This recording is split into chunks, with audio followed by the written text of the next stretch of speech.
Halo semua, kembali lagi di channel Naik Level. Pada video kali ini saya akan membahas kembali saham AALI. Ini masih satu grup dengan Astra ya teman-teman ya. Astra Agro Lestari ya, merupakan salah satu unit bisnis dari Astra Internasional di bidang agribisnis ya. Oke, ini saya sudah pernah bahas AALI per Maret 2024 dan per hari ini 19 September 2024 harganya masih di bawah harga per 15 Maret ya, atau negatif 3,3%. Nah, kita akan update lagi di video kali ini kinerja harga sahamnya, fundamental untuk kuartal 2 2024, kemudian seasonality, bandarmologi, dan teknikalnya seperti apa. Untuk kinerja harga saham sejak IPO ini masih sama teman-teman ya, masih sama di 417 karena harganya nggak beda jauh dari video saya sebelumnya. Meskipun ya sempat turun ya teman-teman, kita akan bahas. Kemudian kita lihat kinerja harga sahamnya 10 tahun terakhir ini masih banyak negatif ya. 6 sampai 10 tahun terakhir ini masih negatif ya. Tapi kalau teman-teman perhatikan ya, 1 sampai 3 bulan terakhir ini sahamnya mulai naik. Ya, tapi meskipun begitu, year to date 2024 masih terhitung negatif 7,83%. Ya, jadi harga saat ini masih ada di tengah-tengahnya ya setahun terakhir. Untuk profil company-nya tadi juga sudah disebutkan ya, ini Astra Agro Lestari, dia agriculture plantation atau perkebunan, terutama sawit teman-teman ya. Nah, ini teman-teman ya, bisnisnya ada di beberapa pulau ya, dari Sumatera, Kalimantan, dan Sulawesi ya. Teman-teman bisa cek sendiri, di sini ada perkebunan kelapa sawit ya. Kemudian ini ada pabriknya, jadi ada di Aceh ini misalnya ada kebunnya plus ada pabrik kelapa sawitnya. Kalau di Jambi ada kebunnya, ada pabriknya, ada refinerinya juga. Ya, kira-kira seperti itu. Oh, ini kernel crusher ya, teman-teman ya. Refinerinya yang ada di Riau misalnya ya, ini ada komplit ya. Ini ada di Sulawesi dan Kalimantan ya. Ini persebarannya ya, ini total area tertanamnya ada 285 hektar, 285.000 hektar ya. Kemudian juga ada pupuk juga dia teman-teman ya, hasil dari memanfaatkan limbah dari sawit dibuat jadi pupuk. Nah, ini komposisi luasan area perkebunan tadi ya. Jadi paling banyak itu ada di Pulau Kalimantan, yang terbesar kedua dari Pulau Sumatera, ketiga baru di Sulawesi ya. Dan ini berdasarkan kepemilikannya. Jadi ada kepemilikan inti itu 74,7%, sisanya ini plasma. Ya, plasma ini ya itu sudah disebutkan di video sebelumnya ya, petani yang berpartisipasi dalam program yang disponsori oleh pemerintah. Ya. Jadi ada lahan yang dikelola oleh petani plasma ini ya. Nah, kita lihat ya, pendapatannya berasal dari mana? Ya, minyak sawit mentah dan turunannya, kemudian ada inti sawit juga ya, dan turunannya ini juga ada lain-lain, mungkin kemungkinan pupuk ya. Kita cek ya update kinerjanya untuk kuartal 2 2024, annualized 2024. Secara jangka panjang ini masih menunjukkan kenaikan, tapi dari 2021 memang sedang mengalami penurunan. Ya, karena memang kalau saya baca ini memang ya karena El Nino berkepanjangan yang pertama, kemudian yang kedua karena usia dari tanamannya. Ya, dan ini capex-nya juga digunakan untuk replanting ya, separuh dari capex ya. Kalau kita lihat ya, labanya turun ya, naik turun ya, berfluktuatif karena memang ini kan sesuai dengan harga CPO juga di pasar. Kalau kita perhatikan secara struktur pendapatannya ini masih cenderung turun terus ya. Cenderungannya turun terus dibandingkan sebelumnya. Nah, kita lihat teman-teman ya, sebenarnya posisi harga saat ini itu cukup bagus ya, karena masih di atas rata-rata dari sebelum COVID ya. Ini sempat naik tinggi kemudian sempat turun ya. Jadi memang masalah utamanya tadi ada di El Nino, kemudian ada di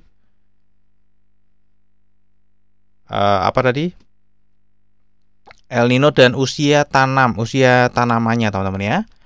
Nah, ini untuk kinerjanya overall masih naik di tahun 2024 semester 1 ini naik 9,8%, laba kotornya naik cukup banyak, dan laba bersihnya juga naiknya cukup banyak, teman-teman ya.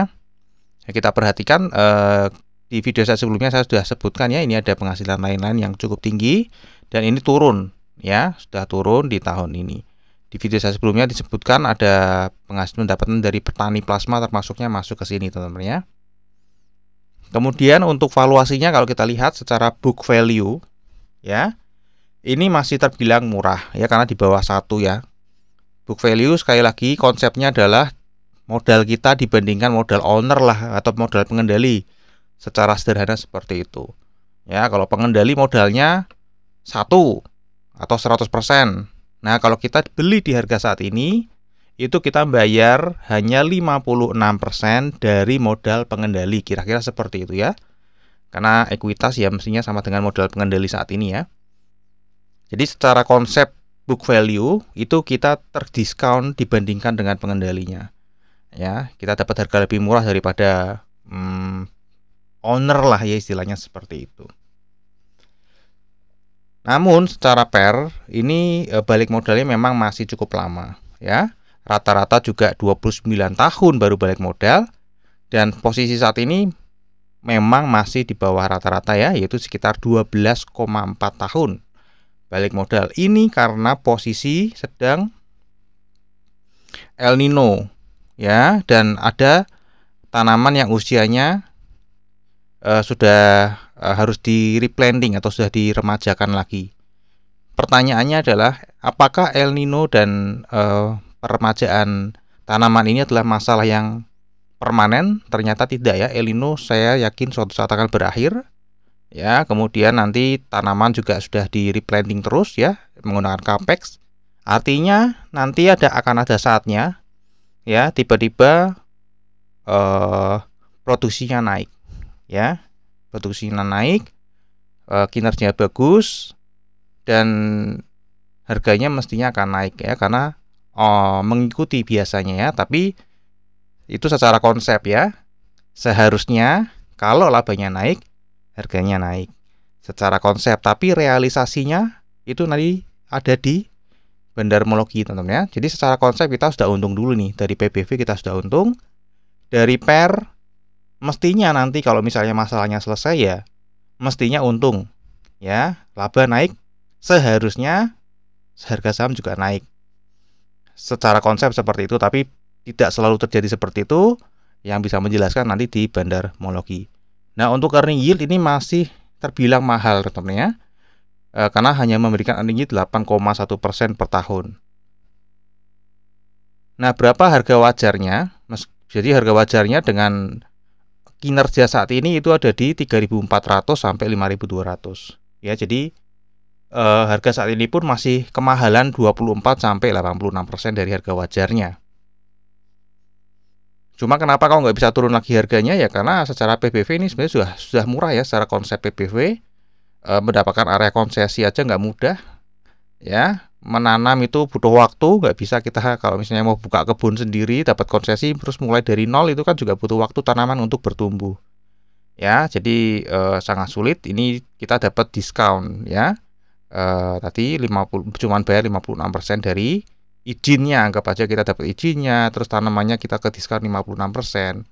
Tinggal nunggu nanti saatnya, karena ini bisnis memang sangat tergantung dari cuaca ya. Pertama dari cuaca, kondisi tanaman, kemudian nanti setelah produksinya jadi tergantung dari harga CPO. Harga CPO juga banyak pengaruhnya.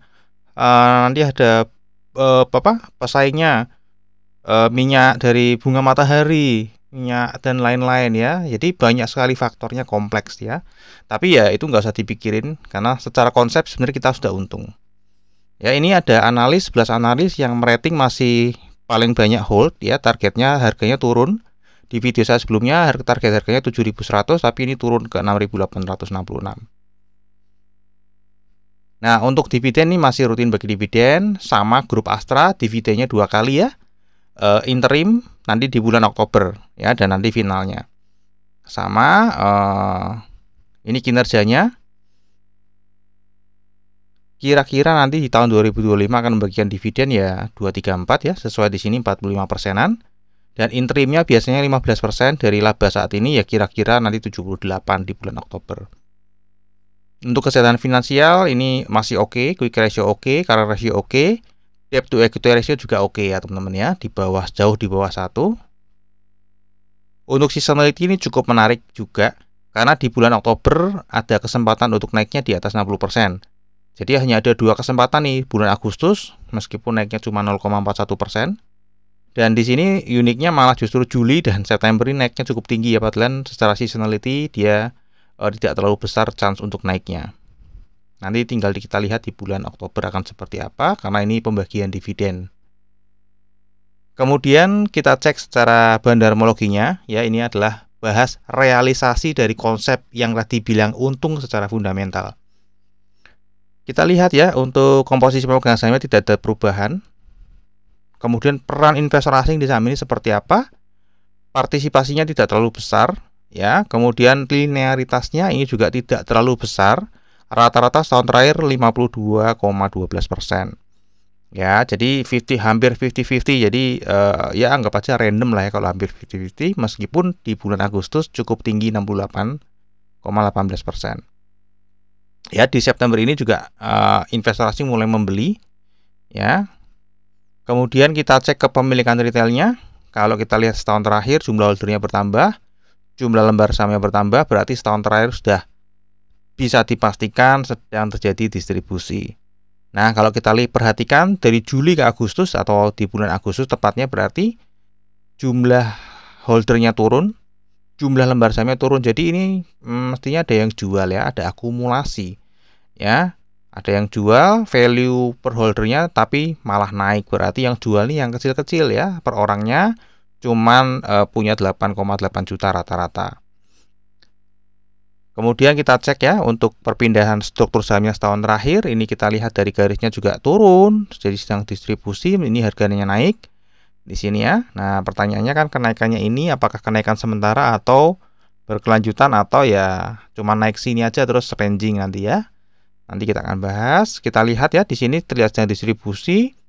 Bandar detektor 2 netral, ada distribusinya juga secara broker summary. Kalau kita lihat ini cukup anomali ya, makanya di sini ada yang netral dan distribusi. Secara top one ini terlihat ada akumulasi, tapi overall ini dominan yang jual ya. Jadi kita di sini bingung, kita akan lihat data ini saja tadi. Sebenarnya data investor retail, kepemilikan investor retail tadi juga bicara ya. Kita lihat teman-teman ya, ini ada yang menarik, ada perubahan top 3 ya, yang di bold kuning ini. Ya, jadi top 3-nya dulu asuransi, kemudian lokal ID, investor retail lokal, dan kemudian reksadana asing. Jadi ini cukup menarik karena reksadana asing ada masuk ke top 3 ya. Sayangnya di Agustus 2024 reksadana asing buang barang sehingga dia nggak jadi top 3 lagi ya. Jadi ini ada perpindahan ya, lokal CP menjadi top 3 mengambil alih. Dan kalau kita lihat lokal ID menambah dominasinya ya, ini mendekati hampir 50% ya, sudah 46,7%. Jadi overall setahun terakhir berdasarkan data ini itu sedang terjadi distribusi teman-teman ya, di mana investor retail lokal masih membeli dari siapa? Pertama dari asuransi lokal yang dimana ini top 3 juga, dibantu lokal CP ya. Distribusi dari top 3, mantan top 3 di tahun 2023 bulan Agustus ya, reksadana asing, reksadana lokal pun juga ikut jual barang, bahkan ini mau habisin barangnya kira-kira teman-teman ya. Sisa 0,57%. Oke, seperti itu. Kemudian kita lihat di bulan Agustus yang terjadi, asuransi masih buang barang, lokal CP masih beli. Nah, lokal ID yang cukup menarik ini sudah mulai jual. Tapi meskipun ya ini masih dominan dari lokal ID masih jauh lah ya, masih jauh. Kita lihat reksadana asing mulai membeli meskipun sedikit. Kita perhatikan ya, investor asing semuanya membeli ya di bulan Agustus. Oke, sekarang kita akan lihat di bulan September ini ya teman-teman ya. Kalau kita lihat garisnya ini sebenarnya netral aja sih ya, netral aja. Di sini terlihat distribusi. Kalau kita lihat broker summary, ini terlihat distribusi. Ada 2 broker retail yang saling menyeimbangkan. Jadi ya kita belum tahu ya apakah ini distribusi atau akumulasi.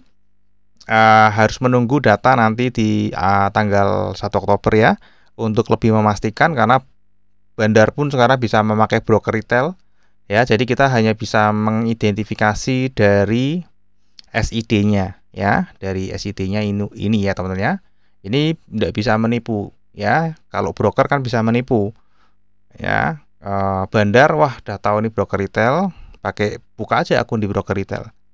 Kira-kira seperti itu. Kemudian ini adalah analisa teknikal di video saya sebelumnya. Waktu itu masih distribusi berkepanjangan, jadi saya memprediksi harganya akan turun ke 5.500 per tanggal 5 video saya 15 Maret ya.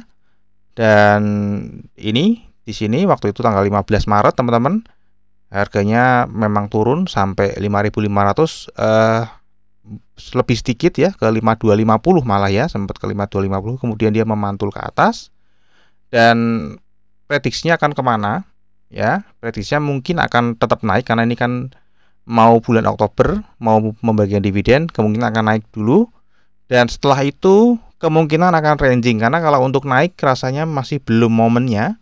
Tapi kalau untuk turun lagi itu harus dilihat ya, karena tadi uang besar foreign IMF mulai masuk lagi. Jadi sementara data saat ini saya memprediksi dia akan tetap naik, kemudian dia akan ranging di sini teman-teman ya. Tapi ini juga tergantung datanya nanti. Kalau datanya ternyata berubah, kembali distribusi akan kembali turun. Tapi kalau ternyata kembali akumulasi, mungkin bisa naik, meskipun rasanya momennya belum sekarang gitu ya teman-teman ya. Nah, jadi ini adalah tadi realisasi dari konsep. Meskipun secara konsep kita untung, tapi kalau harganya nggak ada yang action, nggak ada yang membeli, nggak ada yang ngejar kanan, ya harganya nggak akan naik. Ya, jadi kita hanya untung secara konsep. Selama itu kita hanya untung secara konsep sambil menunggu ada uang besar yang melakukan action, mengakui, oh iya ini salah harga, mereka hajar kanan, ambil harganya, baru akan kembali ke harga wajarnya, misalnya seperti itu ya. Tapi ini kan tadi secara konsep earning yield ini sedang beraja di harga wajarnya, karena memang ya ini sudah disebutkan tadi ya, usaha yang faktornya itu sangat sulit ya, banyak faktor di luar kontrol, faktor cuaca, faktor harga CPO, faktor harga pesaing-pesaingnya CPO ya, belum aturan-aturan pemerintah ya, banyak sekali faktor yang di luar kontrol ya. Jadi sulit ya untuk diprediksi ya teman-teman ya, harus selalu diikuti. Oke, kemudian terakhir kita akan masuk ke risamnya.